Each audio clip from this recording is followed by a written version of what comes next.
చూడుండ్రి అవలాల అక్కలాల ఆలకించేడి దాతలాల అలిపి నిలబలేక మాట్లాడినందుకు ఆడదాని గతి ఎక్కడికి వచ్చిందో చూడుండ్రి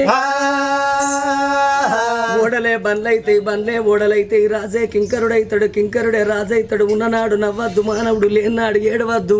కష్టం వచ్చినాడు బాధపడద్దు సుఖం వచ్చినాడు నవ్వరాదు 15 రోజు వెన్నెల 15 రోజుల అమావాస్య వెలుగు వెన్నెల అమావాస్య చీకటి అన్నారు కొన్ని రోజుల కష్టం వెళ్ళదీయాలి కొన్ని రోజుల సుఖం వెళ్ళదీయాలి ఏ మానవుడైనా గురిగిలా ఇసు ఓసుకొని గుంజకు ముడి పెట్టుకొని రాలేదు మానవుడు ఎన్ని రోజులకున్నా అక్కడోడ గాని ఇక్కడోడ కాదు ఇది 4 వద్దుల పోగాటకం నరం మీద పుండు లక్షాధికారైన లవణ మన్నవగాని మెరుగు బంగారాన్ని ఎవరు మింగరు కోట్లు సంపాదించిన కొంపల్నే పాడబడతాయి గాని మనిషిని కాట్ల పెట్టినాడు కాసు గవ్వ